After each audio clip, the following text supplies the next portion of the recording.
Mulai, Mi. Assalamualaikum warahmatullahi wabarakatuh. Perkenalkan kami dari kelompok 10 kelas G angkatan 2024. Di sini kami anggota kelompok 10 yaitu ada Alimikwa, Alif Badar Zarir Rafsanjani, Kasih Pritama Marsyanda, dan saya sendiri Yusinta Palulungan. Dengan mata kuliah Biologi Sel dan Molekuler dengan dosen pengampu Ibu APTC Kita Inaku SPM MSI dengan judul presentasi penerapan obat pada tingkat sel dan molekuler, itu memahami tentang mekanisme aksi. Di sini ada pendahuluan, yaitu materi ini penting kita untuk memahami bahwa penerapan obat pada tingkat sel dan molekuler merupakan dasar ilmu farmakologi modern dengan mempelajari bagaimana obat berinteraksi dengan target spesifik seperti reseptor, enzim, protein, dan lainnya. Kita bisa memahami cara kerja obat secara detail.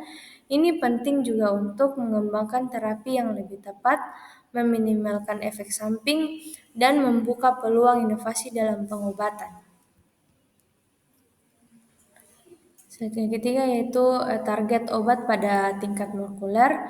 Itu obat bekerja dengan menargetkan molekul-molekul tertentu di dalam tubuh. Ada 4 target utama, yaitu reseptor, yaitu protein menerima sinyal. Yang kedua ada enzim, yaitu protein yang mempercepat aksi biokimia. Yang ketiga ada kanal ion, yaitu jalur lewatnya ion antar sel. Yang keempat ada transporter pemindahan molekuler atau ion. Adapun tingkatan aksi obat, yaitu efek obat yang terjadi dalam beberapa level, yaitu tingkat molekuler, yaitu berinteraksi langsung dengan target seperti enzim atau reseptor. Tingkat subseluler, bekerja di mitokondria, lisosom, atau mikrotubulus. Yang ketiga ada tingkat jaringan atau organ, yaitu efek dirasakan oleh jaringan atau organ tertentu. Yang keempat ada organisme utuh, itu pada tingkatan ini efek menyeluruh pada tubuh manusia. Itu ada definisi mekanisme obat. Mekanisme obat adalah cara kerja obat di dalam tubuh, yaitu bagaimana obat berinteraksi dengan target biologis untuk menghasilkan efek terapeutik. Itu targetnya bisa reseptor, enzim, kanal ion, dan lain-lain, yang kemudian mengubah fungsi sel atau biokimia tubuh. Berikutnya ada target utama obat. Target utama obat itu luas mencakup. Yang pertama ada reseptor, yaitu protein di dalam permukaan atau di dalam sel yang menerima sinyal kimia. Yang kedua ada enzim, yaitu protein yang mempercepat reaksi kimia dalam tubuh. Yang ketiga ada saluran ion, yaitu protein mengatur aliran ion seperti Na, K, dan Ca masuk keluar dan keluar sel. Yang keempat ada transporter, yaitu protein memindahkan zat seperti neutron transmitter, yaitu melintasi membran sel.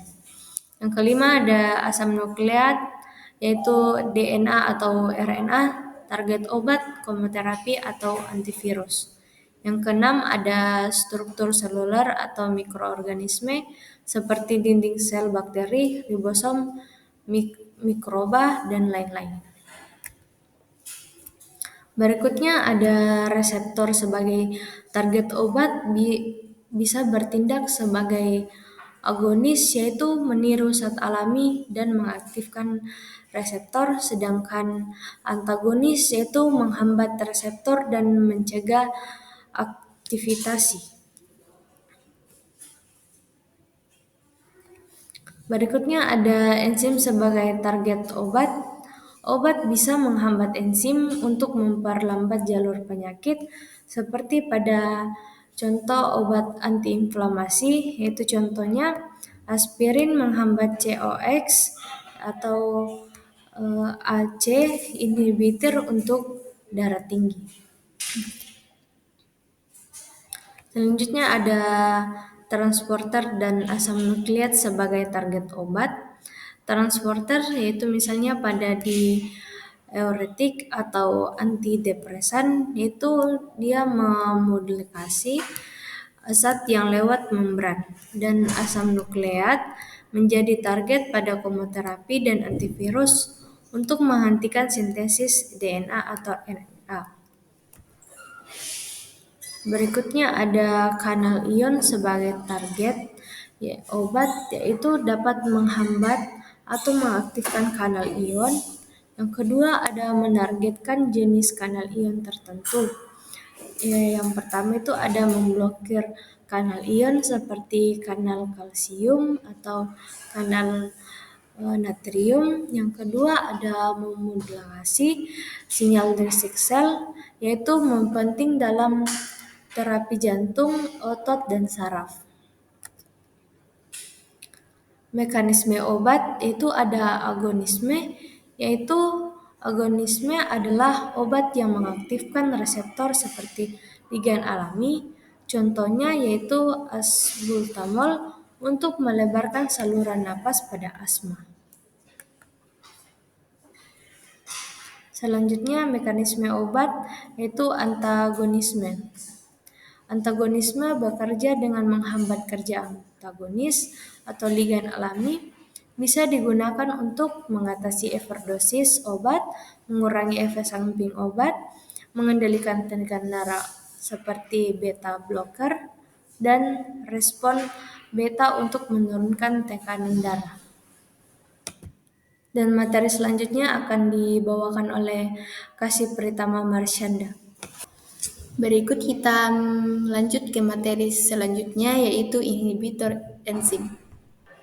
Inhibitor sendiri adalah molekul yang menghambat kerja enzim sehingga reaksi biokimia yang dikatalisis enzim menjadi melambat atau berhenti. Inhibitor berbagi menjadi dua jenis utama, yaitu reversibel, di mana ikatannya bisa lepas atau kompetitif, kemudian ada irreversibel, yaitu ikatan permanen. Contohnya neostigmin, aspirin, dan AC inhibitor. Kemudian ada aktivator enzim, yaitu kebalikan dari inhibitor, yaitu aktivator enzim meningkatkan aktivitas enzim, biasanya berupa kofaktor yaitu ion logam dan koenzim yaitu vitamin dan molekul organik.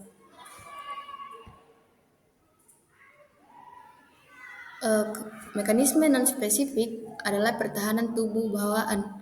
Obat bisa mendukungnya, contohnya kulit, lendir, air mata, sel imun yaitu makrofag dan neutrofil, kemudian ada respon inflamasi.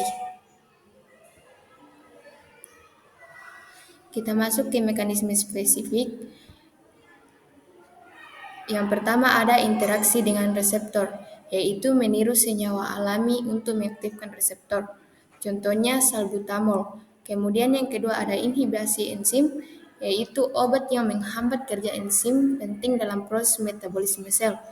Kemudian yang ketiga ada pengaruh pada saluran ion, yaitu obat memblokir atau membuka saluran ion sehingga mengubah potensial membran sel.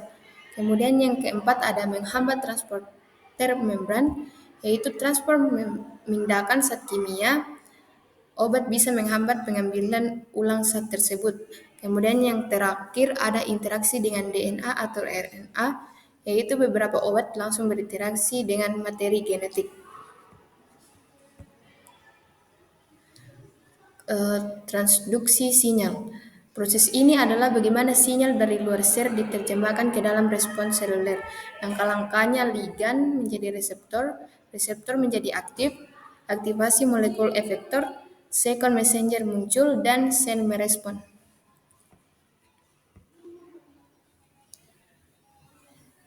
Kemudian ada perubahan ekspresi gen.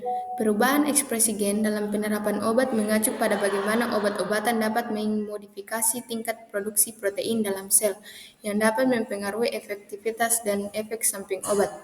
Obat juga bisa mengubah ekspresi gen, mempengaruhi produk protein, aktivasi enzim, respon tubuh secara menyeluruh. Kemudian ada studi kasus yang pertama, yaitu obat kanker bertarget molekuler. Contoh pada kanker payudara HER2 yaitu obat trastuzumab atau Herceptin yang menargetkan reseptor HER2 menjadi memperlambat pertumbuhan tumor dan bantu sistem imun menghancurkan sel kanker. Kemudian ada contoh kasus 2 yaitu obat antihipertensi. Obat antihipertensi bekerja pada tingkat sel dan molekuler sehingga berbagai cara untuk menurunkan tekanan darah. Dua contoh obat antihipertensi yang umum digunakan adalah captopril dan amlodipin. Captopril yaitu menghambat enzim ACE, kemudian amlodipin yaitu menghambat saluran kalsium menjadi relaksi otot dan menjadi menurunkan tekanan darah.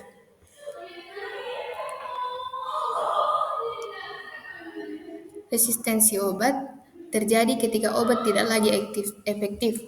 Misalnya bakteri memproduksi enzim, penghancur antibiotik, efflux pump membuang obat dari sel, dan mutasi target antibiotik.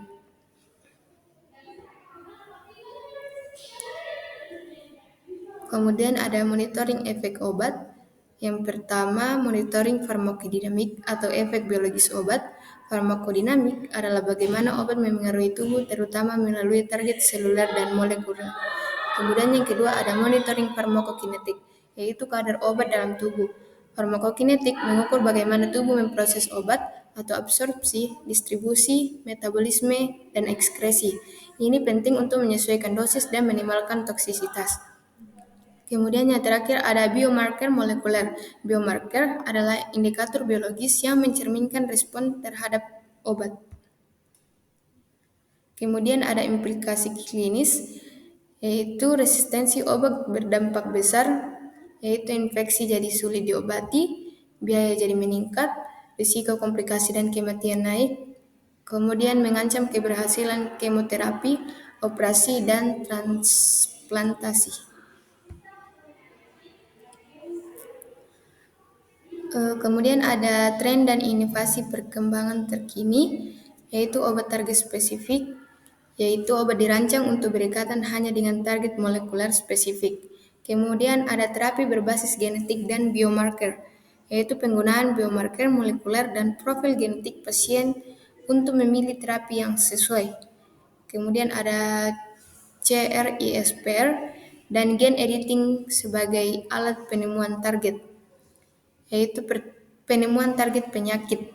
Kemudian yang terakhir ada obat biologis dan antibodi monoklonal, yaitu obat biologis seperti antibodi monoklonal seperti rekombinasian atau vaksin DNA atau RNA dikembangkan untuk menargetkan molekul spesifik secara lebih presisi.